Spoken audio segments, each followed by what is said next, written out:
तो कहा लो भाई लोग, उम्मीद करता नहीं कि भाई सबको बढ़िया और मस्त होगी, अपना लाइफ में बढ़िया रहे मस्त रहे भाई। तो चल आज के वीडियो में स्वागत और जैसे भाई चैनल पर सब्सक्राइब कर ली ताकि जो वीडियो बनाई तो के पास वीडियो पहुंच जाए। आज के वीडियो में सबके दिल से स्वागत हो भाई हमार, और जैसे वीडियो देख रहा बा एकदम शुरू से तक देखी जा, बहुत मजा आया वीडियो में, बहुत मजा। आज फिर से बात कर रहा बानी अपना सरकार के बारे में, ठीक बा।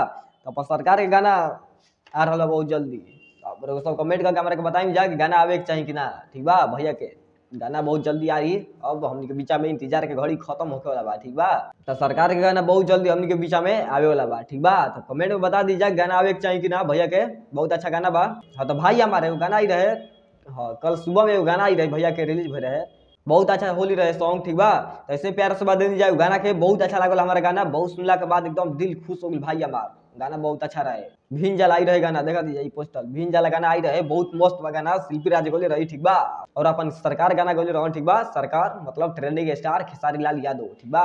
तो गाना बहुत अच्छा रहे, सुनले रही जानू के सुन ले भाई हमार, कमेंट करके बताई जाए तो जल्दी। गाना बहुत अच्छा बा, प्यार से बात दी जाओ गाना को अभी ट्रेंडिंग में पहुंचाई जाए, ट्रेंड में नहीं अभी चलो तब 1 मिलियन चल गई व्यू, बहुत अच्छा बढ़िया गाना, सुनला के बाद एकदम दिल दिमाग दोनों खुश हो जाता। सुन ले बनी हम कम से कम भाई हमारा 50-60 वाली सुन चुकल बनी गाना के, बहुत अच्छा गाना बा। म्यूजिक इतना मस्त बा, इतना मस्त म्यूजिक बा भाई हमार, दिल एकदम गदगद हो गया सुनला के बाद गाना के। तो फिर से आ रहा भैया के हल्का एगो होली सॉन्ग, ठीक बा, बहुत अच्छा होली बा। अब कमेंट में हमारे बताई जा गाना लेवल जी कि ना सरकार के अपना, ठीक बा।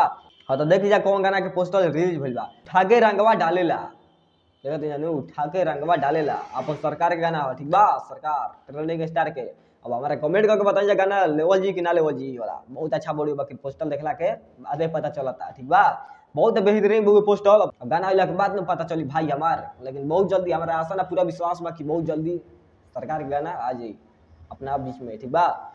ऐसे प्यार से बात बरसले रहे अपना खेसारी भैया के गाना रोज लेके आवत रहा के बीचा में, बाकी तो हल्का मस्त ही बा भोजपुरी में।